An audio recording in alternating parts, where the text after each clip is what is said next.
रामकृष्ण हरी. आज अजा एकादशी आहे. अजा एकादशी ही श्रावण महिन्यातील कृष्ण पक्षातील जी एकादशी येते तिला अजा एकादशी म्हणतात. या अजा एकादशीचं काय महत्त्व आहे, काय कथा आहे ती आता आपण पाहणार आहोत. श्रीकृष्ण म्हणाले, धर्मराजा, आता तुला हरिश्चंद्राची सत्व परीक्षा आणि आजा एकादशीचे महत्त्व सांगतो. सर्व पापे नष्ट करून प्रत्येक सुख आणि समृद्ध प्रदान करणारे श्रावण महिन्यातील कृष्ण पक्षातील एकादशी तिला अजा एकादशी असे नाव आहे. हे महत्त्वपूर्ण एकादशी व्रत आहे. इतर एकादशीचे प्रमाण तिचा विधी आहे. भगवान विष्णूच्या उपदेश स्वरूपाची पूजा आराधना या दिवशी केली जाते. सत्ययुगात सूर्यवंशातील हरिश्चंद्र राजा सम्राट होता. तो गुरु वशिष्ठांचा परम शिष्य होता. धार्मिक, सत्यनिष्ठ, प्रजाहितदक्ष असल्याने प्रजेचा प्रिय होता. त्याची राणी तारामती अत्यंत साध्वी, धर्मपरायण होती. त्याचा रोहिदास नावाचा 8 वर्षांचा पुत्र अत्यंत गुणी, संस्कार संपन्न होता. एकदा नारद मुनींनी इंद्रसभेत इंद्राच्या सत्यनिष्ठेबद्दल, आदर्श राज्यपद्धतीबद्दल स्तुतिस्तोत्र गायले. देवऋषी यांनी भरलेल्या सभेत नारद मुनीच्या बोलण्यावर वशिष्ठांनी संमती दाखवली. नारदासारख्या सर्वश्रेष्ठ भक्ताकडून वशिष्ठाच्या सतशिक्षाची सत्कीर्ती ऐकून वशिष्ठ ऋषीचे प्रतिस्पर्धी विश्वामित्र यांना वाईट वाटले. ते उठून तिथून उभे राहिले आणि रागाने म्हणाले, या इंद्रसभेत हरिश्चंद्राची स्तुतिस्तोत्र गावीत एवढा मोठा तो सत्यनिष्ठ नाही, आणि हे मी तुम्हाला थोड्याच दिवसात सिद्ध करून दाखवीन. मी ते सिद्ध करू नाही शकलो तर आजपर्यंत केलेले सर्व तपाचे पुण्य हरिश्चंद्राला अर्पण करीन. विश्वामित्राचे ते आव्हानात्मक भाषण ऐकून वशिष्ठ मुनी म्हणाले, खरोखर नारद मुनी हरिश्चंद्राच्या सत्यनिष्ठेबद्दल जी स्तुतिस्तोत्र गायली ती योग्यच आहेत. राजा हरिश्चंद्र कोणत्याही संकटाच्या काळात सत्यनिष्ठेपासून रीतभरही ढळणार नाही याची खात्री मी देतो, आणि तसेही नाही घडले तर मी पंचमहापातकी ठरेल. सभा संपन्न झाली. वशिष्ठ मुनी अनुष्ठानाला बसले. विश्वामित्र हरिश्चंद्राची सत्वपरीक्षा घेण्यासाठी पृथ्वीवर आले आणि आपले कुटील कारस्थान सुरू केले. प्रथम मायेच्या सामर्थ्याने अयोध्येजवळ असंख्य वाघ निर्माण करून त्यांच्याकडून अयोध्यावासियांना त्रास देण्यास सुरुवात केली. प्रजेच्या रक्षणासाठी राजा हरिश्चंद्राने त्यांचा संहार करून प्रजेला भयमुक्त केले. शिकारीच्या धामाधुमीने राजा थकला आणि उपवनात विश्रांतीसाठी थांबला. तेथे एक शिवमंदिर होते. राजाने थोडा वेळ शयन केले. तेवढ्यात राजाला स्वप्न पडले आणि त्याने विश्वामित्राला राज्यदान केले. राजाने राज्यदान करण्याचे स्वप्नात मान्य केले. राजा जागा झाला. त्या क्षणी विश्वामित्र ब्राह्मण रूपात येऊन म्हणाला, राजा, मी वृद्ध गरीब ब्राह्मण आहे. मला औटभर 3.5 भार सोने दिलेस तर माझे एक फार मोठे काम होईल. राजा त्या ब्राह्मणाला घेऊन राजवाड्यात आला. औटभर सोने त्याच्यापुढे ठेवले. ते पाहून ब्राह्मण कडाकडा आपले द्रव्य कडाडला. माझे द्रव्य मला देतोस काय? तू स्वप्नात ज्याला राज्यदान केलेस तो मी ब्राह्मण आहे. सर्व राज्यदान केल्यावर सोन्यावर तुझा काय अधिकार आहे? हीच का तुझी सत्यनिष्ठा? या राज्यातील काडीवरही तुझं व्यक्तिमत्व उरलं नाही. त्या ब्राह्मणाचे भाषण ऐकून राजा आश्चर्यचकित झाला आणि सावरून घेत म्हणाला, भूदेव, आपण मला घोर पापातून वाचविले याबद्दल मी आभारी आहे. पण राजाच्या बोलण्याकडे लक्ष न देता ब्राह्मणाने आपल्या औटभर सोने दानाचा आग्रह चालूच ठेवला. ब्राह्मण म्हणाला, राजा, तुझी पत्नी व मुलगा माझ्या राज्यातून बाहेर पडा. तुमच्या अंगावरील आभूषणे, उंची वस्त्रे काढून ठेवा. ती माझी संपत्ती आहे. वल्लेला नेसा. ब्राह्मण नव्हे तर दैव आपली परीक्षा घेत आहे असे वाटू लागले. ब्राह्मणाच्या आज्ञेवरून तिघे जण वल्लेल नेसून राज्याच्या बाहेर पडले. प्रजा मंत्रीगण त्यांना पाहून शोक करू लागले. ब्राह्मणाला विनंती करू लागले, परंतु ब्राह्मणाचे स्वरूप घेतलेला विश्वामित्र त्यांना त्यांची दया आली नाही. राजा म्हणाला, भूदेव, 7 दिवसांच्या आत तुमची भर सोने दक्षिणा वाराणसीला जाऊन स्वतःला विकून देतो. असे म्हणून राजाने शोककुल प्रजेचा निरोप घेतला. वाराणसी क्षेत्रात तिघे जण वनातून पायीच मार्गक्रम करत चालू लागले. विश्वामित्राने त्यांच्या पायावरील मायेने प्रखर ऊन पाडले, वारा बंद केला, पाणी नाहीसे केले. तिघांना अत्यंत तहान लागली. तोंड वाळून गेले, पाऊल उचलेना. त्यात रोहिदास बाळ पाण्याविना व्याकुळ झाला. तगमग वाढली आणि बेशुद्ध होऊन जमिनीवर पडला. हे पाहून तारामती विव्हळली होऊन रडू लागली. तशात विश्वामित्रांनी वनाला आग लावली. प्रचंड धुरामुळे ते एकमेकांपासून दूर गेले.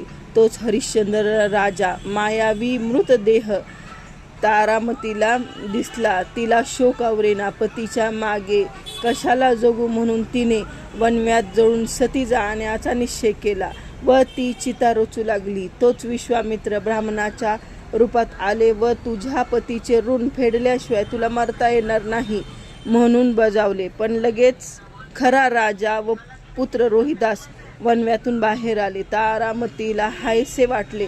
ऋणमुक्त होण्यासाठी स्वतःला विकून घेतले पाहिजे. यासाठी गवताच्या पेंढ्या डोक्यावर घेऊन बाजारात उभे राहिले आणि दास म्हणून आम्हाला कोणी विकत घ्या असे ओरडू लागले.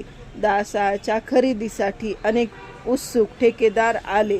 त्यापैकी एक कौशिक ब्राह्मणाने 1 सुवर्णभार देऊन तारामतीला विकत घेतले. आई चालली म्हणून रोहिदास दिनवाना चेहरा करून पाहू लागला. तारामती व्याकुळ झाली. तिने ब्राह्मणाला विनवणी केली. ती म्हणाली, महाराज, मी तुमची धर्मकन्या आहे. कृपा करून माझ्या लेकराची ताटातूट करू नका. तारामतीच्या विनंतीवरून त्या ब्राह्मणाने अर्धा भार सोने देऊन रोहिदासाला विकत घेतले. त्या मायलेकराला घेऊन तो घरी गेला. पुढे हरिश्चंद्राला वीर नावाच्या गृहस्थाने विकत घेतले. त्याचे 1 भार सोने आले. अशा रीतीने तारामती, रोहिदास आणि हरिश्चंद्र राजा यांना विकून औटभर सोने हरिश्चंद्र राजाला मिळाले. ते सोने राजाने ब्राह्मणाला दान म्हणून देऊन त्याच्या पाया पडून सांगितले, महाराज, हे तुमचे दान स्वीकारा. तुमच्या ऋणातून मी मुक्त झालो. तुम्ही अयोध्येला जाऊन आनंदाने राज्य करा. ब्राह्मणाने दक्षिणा घेतली व तो तिथून निघून गेला. राजाही ज्याने विकत घेतले त्या मालकाच्या घरी प्रामाणिकपणाने कष्ट करू लागला, पाणी भरू लागला. विश्वामित्राच्या अटीप्रमाणे हरिश्चंद्राची स्वकष्टाने कमाई करून त्याची दक्षिणा दिली, पण विश्वामित्राने त्याची पाठ सोडली नाही. राजाने ऋण फेडले, स्वप्नात दिलेले वचन पाळले, चांडाळाचा सेवक झाला व सत्यवचन ब्रीद राखण्यासाठी प्राण्यांचा त्याग करीत. त्याचे स्वस्थ जीवन म्हणजे आपला घात आहे. त्याचे स्वस्थ जीवन म्हणजे आपला घात आहे. तो जिंकला तर माझे सारे पुण्य मला अर्पण करावे लागेल. सत्वशील राजाचे गुरु म्हणून देवलोकात, इंद्रलोकात वशिष्ठ ऋषींचा मान वाढेल. आपली मात्र अपकीर्ती, फजिती होईल. या विचाराने द्वेषबुद्धीने विश्वामित्राने राजाला आणखी त्रास देण्यास सुरुवात केली. चांडाळाच्या घरी पाणी भरण्यासाठी असलेले सर्व मातीचे घडे विश्वामित्राने फोडून टाकले. हे पाहून चांडाळाने रागाने राजाकडून ते काम काढून घेतले व त्याला स्मशानात रखवालदार म्हणून नेमले. रात्रंदिवस स्मशानात राहायचे. द्रव्य घेतल्याने अंतिम संस्कार करू द्यायचे नाही हे काम राजाकडे दिले. अशा परिस्थितीत राजा आपला दुःखद काळ घालवत होता. एके दिवशी गंगा तीरावर त्याची गौतम ऋषींची भेट झाली. राजाने त्यांना साष्टांग नमस्कार करून आपली व्यथा सांगितली. तेव्हा गौतम ऋषींना राजाची दया आली व ते म्हणाले, राजा, तू जर अजा एकादशीचे व्रत करशील तर तुझी ही दुःखद स्थिती नाहीशी होऊन तुला पूर्वीचे वैभव मिळेल. त्यांनी सांगितल्याप्रमाणे राजाने अजा एकादशीचे व्रत विधियुक्त केले. त्या पुण्याईने राणी तारामती पुत्र रोहिदास यांच्यासह अयोध्येला जाऊन सुखाने राज्यकारभार सुरू करू लागला. श्रीकृष्ण म्हणाले, हे धर्मराज, जे कोणी या अजा एकादशीचे व्रत करतील, महात्म्य ऐकतील, त्यांना पुण्यलाभ होऊन सद्गती मिळेल. धर्मराज म्हणाले, हे श्रीकृष्ण, तारामती रोहिदास त्यांची त्या ब्राह्मणाच्या घरातून कोणत्या पुण्याईच्या साह्याने सुटका झाली? श्रीकृष्ण म्हणाले, धर्मराजा, तारामती कौशिक ब्राह्मणाच्या घरी गुलाम म्हणून दळण कांडण, केर कचरा काढणे, धुणं धुणे, सारवण करणे अशी कामे करत असत. विश्रांती तर कणभर मिळत नसे. एके दिवशी ब्राह्मणाने आपल्या शिष्यांना वनातून फुले पत्री दुर्वा आणण्याची आज्ञा दिली. रोहिदासाला ही त्यांच्याबरोबर जावे लागले. वनात फुले दुर्वा समिधा, तुळशी, दर्भ गोळा करू लागले. रोहिदास कमळाचे फूल काढण्यासाठी सरोवरात गेला. त्या क्षणी विश्वामित्राने मायेने सर्प निर्माण केला व त्या कमलपुष्पात बसलेला रोहिदासाने त्या कमलाला हात लावताच त्यातील सर्पाने त्याला दंश केला. रोहिदास घाबरला. वेदना सहाय्य करून आक्रोश करू लागला.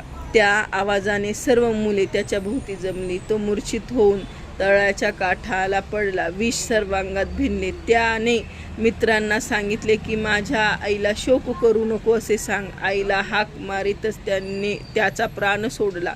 सर्व मुले घाबरत रडत घरी आली. त्यांनी तारामतीला रोहिदास साप चावून मेल्याचे वृत्त सांगितले. तारामती ही बातमी ऐकताच दुःखघाताने बेशुद्ध पडली. मुलाकडे जाण्यासाठी तिने ब्राह्मणाकडे सवड मागितली, पण घरातली सर्व कामं झाल्याशिवाय बाहेर जायचे नाही अशी तिला धमकी होती. असहाय्यपणे रडत दुःख आवरून धान्याचे सर्व काम तिने आटपले. ताटात तूट झालेली पतीची आठवण काढीत मुलाचे शेवटचे दर्शन घेण्यासाठी रात्री अंधार पडल्यावर तिने रानात जाण्याची परवानगी मागितली. रानात मुलाचा मृतदेह पाहताच तिला मूर्छा आली. ती काही वेळाने सावध झाली व शोक करू लागली. देवा, माझ्याविषयी एवढा निष्ठुर का झालास?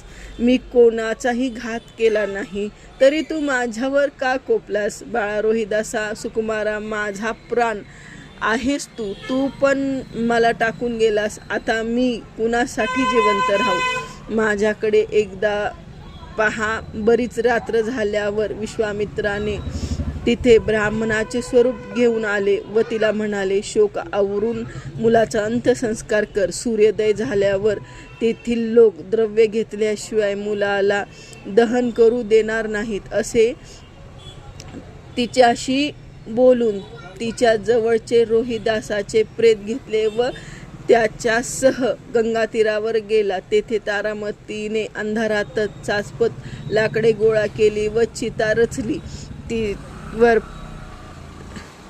तीवर प्रेत ठेवून अग्नी लावला. ब्राह्मण निघून गेला. चिता पेटवली तेव्हा तारामतीला अश्रू अनावर झाले. ती मोठ्याने रडू लागली. तो आवाज ऐकून स्मशानाची रखवाली करण्याचे काम करणारा हरिश्चंद्र तेथे आला व कोणीतरी द्रव्य दिल्याशिवाय प्रेतावर अग्निसंस्कार करते आहे म्हणून त्याने नुकतीच पेटवलेली चिता विझवून टाकली व अर्धवट जळालेले प्रेत सरणावरून काढले. ती रडत असलेल्या तारामतीला म्हणाला, तू कोण आहेस? स्मशानाचा कारभार न देता प्रेत कसे जाळतेस? त्या अंधुक प्रकाशात दोघांनी परस्परांना ओळखले नाही. त्या स्त्रीने आपण तारामती असल्याचे सांगताच हरिश्चंद्राला दुःख वेग आवरेना. प्रेत रोहिदासाचे आहे हे कळल्यावर त्याचे हृदय फाटून गेले. त्या शोक भरताच तो मुलाचे प्रेत जाळण्याची परवानगी मागण्याकरता आपल्या मालकाकडे गेला. पुन्हा विश्वामित्र ब्राह्मण रूपाने आले व तिला म्हणाले, इथे रात्री डाकिनी हिंडतात, त्यातील एखादी तुला खाऊन टाकील. तुझा नवरा येईपर्यंत तू देवळात बस. तारामती रोहिदासाचे प्रेत घेऊन देवळात बसली. दुःखाने श्रमली, ती बेशुद्ध पडली. विश्वामित्राने रोहिदासाचे प्रेत फाडून त्यातील आतडी काढून तारामतीच्या गळ्यात घातली. मांस रक्त तोंडाला फासले व देवळात डाकीन मुले खात बसली आहे असे सर्वांना सांगत सुटले. गावातील लोक तेथे आले व त्यांनी तारामतीचा वध करण्यासाठी वीर गृहस्थाने हरिश्चंद्राला आज्ञा केली. हरिश्चंद्राने शास्त्राचा घात घालण्यासाठी हात केला. त्या क्षणी अजा एकादशीच्या पुण्याने भगवान विष्णू प्रकट झाले. त्यांनी राजाचा हात धरला. तारामती रोहिदासाला पूर्ववत केले. देवाने तिघांना हृदयाशी धरले. विश्वामित्राने राजाची क्षमा मागितली. आपले पुण्य त्याला अर्पण केले. अयोध्येतील लोकांचा राजा राणी रोहिदासाला सन्मानाने नगरात नेले, सिंहासनावर बसवले. अशी ही अजा एकादशीची कहाणी आहे. तुम्ही अजा एकादशीचे व्रत नक्की करा आणि त्याचं पुण्य नक्कीच तुम्हाला लाभेल अशी मी पांडुरंगाच्या चरणी प्रार्थना करते आणि इथे रजा घेते आणि जी काही सेवा आहे ती पांडुरंगाच्या चरणी अर्पण करून इथे श्रीकृष्ण अर्पण.